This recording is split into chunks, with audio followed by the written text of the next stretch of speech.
ओम नमश्चंडिकाय नमः। मार्कंड जी बोले, सूर्य के पुत्र सारणिक जो आठवें मनु कहे जाते हैं, उनकी उत्पत्ति की कथा विस्तार पूर्वक कहता हूँ, सुनो। सूर्य कुमार महाभाग सारणिक भगवती महामाया के अनुग्रह से जिस प्रकार मनवंतर के स्वामी हुए, वही प्रसंग सुनाता हूँ। पूर्व काल की बात है। स्वरोचिष मनवंतर में सुरथ नाम के राजा थे, जो चैत्र वंश में उत्पन्न हुए थे। उनका समस्त भूमंडल पर अधिकार था।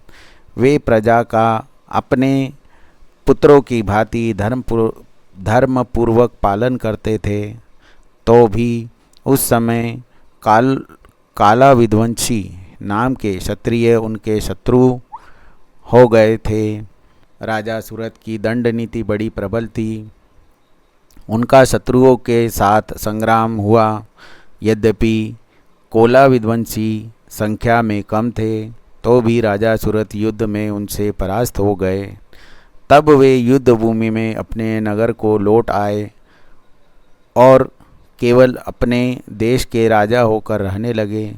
समूची पृथ्वी से अब उनका अधिकार जाता रहा, किंतु वहाँ भी उन प्रबल शत्रुओं ने उस समय महाभाग राजा सूरत पर आक्रमण कर दिया।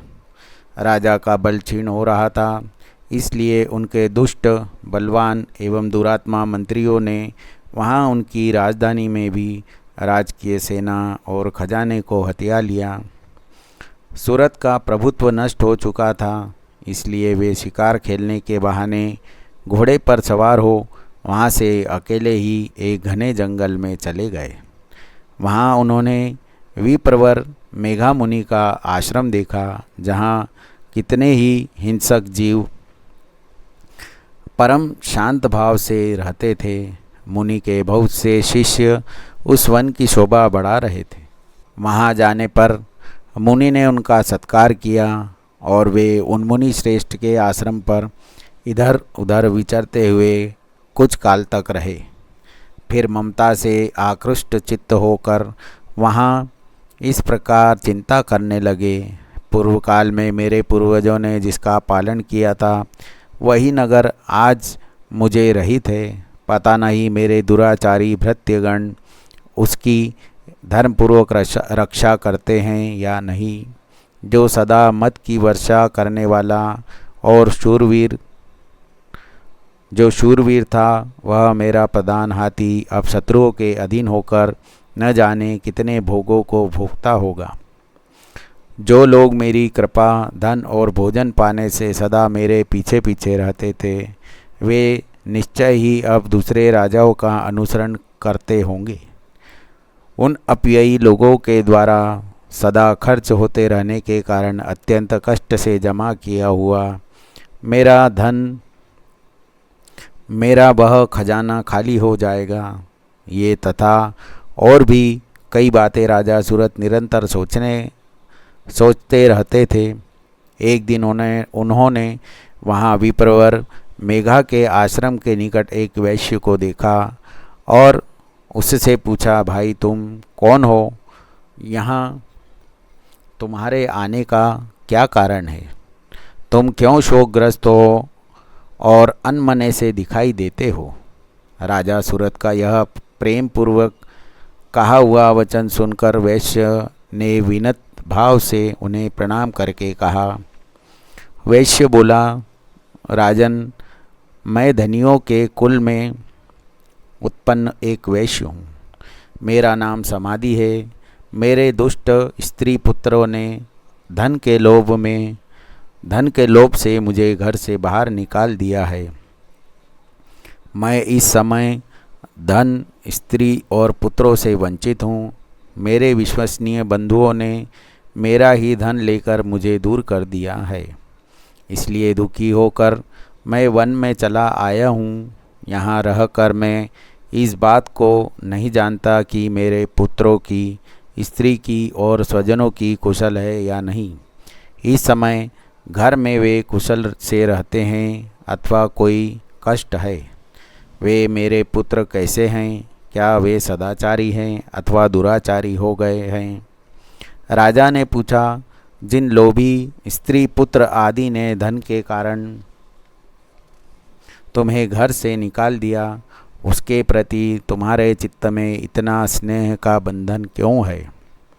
वैश्य बोला, आप मेरे विषय में जैसी बात कहते हैं वह सब ठीक है, किंतु क्या करूं, मेरा मन निष्ठुरता नहीं धारण करता। जिन्होंने धन के लोभ में पड़कर पिता के प्रति स्नेह, पति के प्रति प्रेम तथा आत्मीय जन के प्रति अनुराग को तिलांजलि दे दी, मुझे घर से निकाल दिया, उन्हीं के प्रति मेरा हृदय में इतना स्नेह है। महामते, गुणहीन बंधुओं के प्रति भी जो मेरा चित्त इस प्रकार प्रेम मग्न हो रहा है, यह क्या है? इस बात को मैं जानकर भी नहीं जान पाता। उनके लिए मैं लंबी सांसें ले रहा हूँ और मेरा हृदय अत्यंत दुखित हो रहा है। मैं उन लोगों में प्रेम का सर्वदा अभाव है, तो भी उनके प्रति जो मेरा मन निष्ठुर नहीं हो पाता, इसके लिए क्या करूं? मार्कंडी जी कहते हैं, ब्राह्मण तदंतर राजाओं में श्रेष्ठ सुरत और वह समाधि नामक वैश्य दोनों साथ साथ मेघा मुनि की सेवा में उपस्थित हुए और उनके साथ यथा योग्य न्यायकुल विनयपूर्ण बर्ताव करके बैठे। तत्पश्चात वैश्य और राजा ने कुछ वार्तालाप आरंभ किया। राजा ने कहा, भगवान, मैं आपसे एक बात पूछना चाहता हूँ, उसे बताइए। मेरा चित्त अपने अधीन न होने के कारण वह बात मेरे मन को बहुत दुखी देती है। जो राज्य मेरे हाथ से चला गया है, उसमें और उसके संपूर्ण अंगों में मेरी ममता बनी हुई है। मुनिश्रेष्ठ, यह जानते हुए भी कि अब वह मेरा नहीं है, अज्ञानी की बातें, मुझे उसके लिए दुख होता है। यह क्या है? इधर यह वैश्य भी घर से अपमानित होकर आया है, इसके पुत्र, स्त्री और भृत्यों ने इसे छोड़ दिया है, स्वजनों ने भी इसका परित्याग कर दिया है, तो भी यह उनके प्रति अत्यंत हार्दिक स्नेह रखता है। इस प्रकार यह तथा मैं दोनों ही बहुत दुखी हैं। इसमें प्रत्यक्ष दोष देखा गया है। उस विषय के लिए भी हमारे मन में ममता जनित आकर्षण पैदा हो रहा है। महाभाग, हम दोनों समझदार हैं, तो भी हम में जो मोह पैदा हो रहा है, यह क्या है? विवेक शून्य पुरुष की भांति मुझ में और इसमें भी यह मूढ़ता प्रत्यक्ष दिखाई देती है। ऋषि बोले, महाभाग, विषय मार्ग का ज्ञान सब जीवों का है। इसी प्रकार विषय भी सबके लिए अलग अलग हैं। कुछ प्राणी दिन में नहीं देखते और दूसरे रात में नहीं देखते, तथा कुछ जीव ऐसे हैं जो दिन और रात्रि में बराबर ही देखते हैं। यह ठीक है कि मनुष्य समझदार होते हैं, किंतु केवल वे ही ऐसे नहीं हैं होते। पशु, पक्षी और मृग आदि सभी प्राणी समझदार होते हैं। मनुष्यों की तरह भी वैसी ही होती है जैसी उन मृग पक्षियों की होती है, तथा जैसी मनुष्यों की होती है वैसी ही उन मृग पक्षियों आदि की होती है। यह तथा अन्य बातें भी प्राय दोनों में समान ही है। समझ होने पर भी इन पक्षियों को तो देखो, वे स्वयं भूख से पीड़ित होते हुए भी मोहवश बच्चों की चोंच में कितने चाव से अन्न के दाने डाल रहे हैं। नरश्रेष्ठ, क्या तुम नहीं देखते कि ये समझदार मनुष्य होते हुए भी लोभवश अपने किए हुए उपकार का बदला पाने के लिए पुत्रों की अभिलाषा रखते हैं? यद्यपि उन सब में समझ की कमी नहीं है, तथापि वे संसार की स्थिति बनाए रखने वाली भगवती महामाया के प्रभाव द्वारा ममतामय भंवर से युक्त मोह के गहरे गर्त में गिराए गए हैं। इसलिए इसमें आश्चर्य नहीं करना चाहिए। जगदीश्वर भगवान विष्णु की योग निद्रा रूपा जो भगवती महामाया है, उन्हीं से यह जगत मोहित हो रखा है। वे भगवती महामाया देवी ज्ञानियों के भी चित्त को बलपूर्वक खींचकर मोह में डाल देती है। वे ही इस संपूर्ण चराचर जगत की सृष्टि करती है तथा वे ही प्रसन्न होने पर मनुष्यों को मुक्ति के लिए वरदान देती है। वे ही पराविद्या संसार बंधन और मोक्ष की हेतु भूता सनातनी देवी तथा संपूर्ण ईश्वरों की भी अधीश्वरी है। राजा ने पूछा, भगवान आप जिन्हें महामाया कहते हैं, वे देवी कौन है? ब्राह्मण, उनका आविर्भाव कैसे हुआ तथा उनके चरित्र कौन कौन है? ब्रह्मवेताओं में श्रेष्ठ महर्षि उन देवी का जैसा प्रभाव हो वैसा स्वरूप हो और जिस प्रकार प्रादुर्भाव हुआ हो, वह सब मैं आपके मुख से सुनना चाहता हूँ। ऋषि बोले, राजन, वास्तव में तो वे देवी नित्य स्वरूपा ही है। संपूर्ण जगत उन्हीं का रूप है और उन्होंने समस्त विश्व को व्याप्त कर रखा है। तथापि उनका प्रागट्य अनेक प्रकार से होता है, वह मुझसे सुनो। यद्यपि वे नित्य और अजन्मा है, तथापि जब देवताओं का कार्य सिद्ध करने के लिए प्रकट होती है, उस समय लोक में उत्पन्न हुई कहलाती है। कल्प के अंत में जब संपूर्ण जगत एक वर्ण में निमग्न हो रहा था और सबके प्रभु भगवान विष्णु शेष नाग की सैया पर बिछाकर योग निद्रा का आश्रय ले रहे थे, उस समय उनके कानों के मेल से दो भयंकर असुर उत्पन्न हुए जो मधु और केटव के नाम से विख्यात थे। वे दोनों ब्रह्मा जी का वध करने के लिए तैयार हो गए। भगवान विष्णु के नाभि कमल में विराजमान प्रजापति ब्रह्मा जी ने जब उन दोनों भयंकर असुरों को अपने पास आया और भगवान को सोया हुआ देखा, तब एकाग्र चित्त होकर उन्होंने भगवान विष्णु को जगाने के लिए उनके नेत्र में निवास करने वाली योग निद्रा का स्तवन आरंभ की, जो इस विश्व की अधीश्वरी, जगत को धारण करने वाली, संसार का पालन और संहार करने वाली तथा तेज स्वरूपा भगवान की अनुपम शक्ति है। वही भगवती निद्रा देवी की भगवान ब्रह्मा स्तुति करने लगे।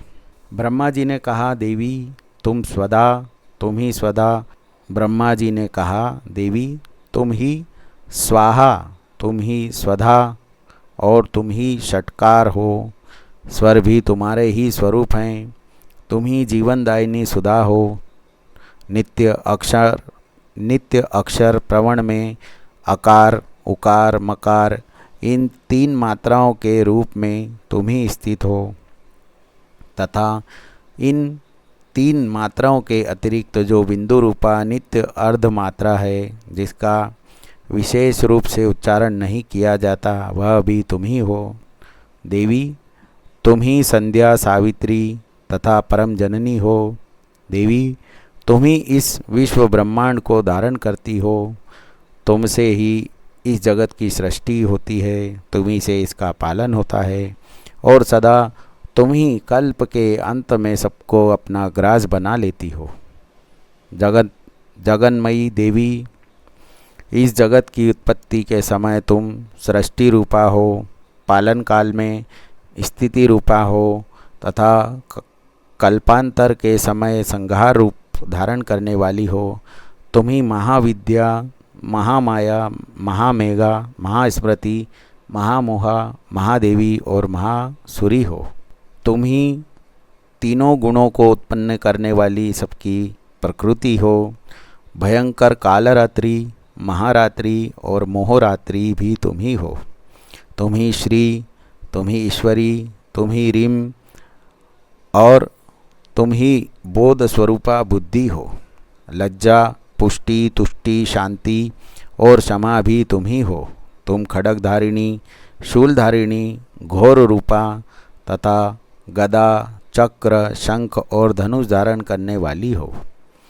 बाण, भुषंडी और परिध ये भी तुम्हारे अस्त्र हैं। तुम सौम्य और सौम्यतर हो। इतनी ही नहीं, जितने भी सौम्य एवं सुंदर पदार्थ हैं उन सब की अपेक्षा तुम अत्यधिक सुंदरी हो। पर और अपर सबसे परे रहने वाली परमेश्वरी तुम ही हो। सर्वस्वरूपे देवी, कहीं भी सत असत रूप जो कुछ वस्तुएं हैं और उन सब की जो शक्ति है वही तुम हो।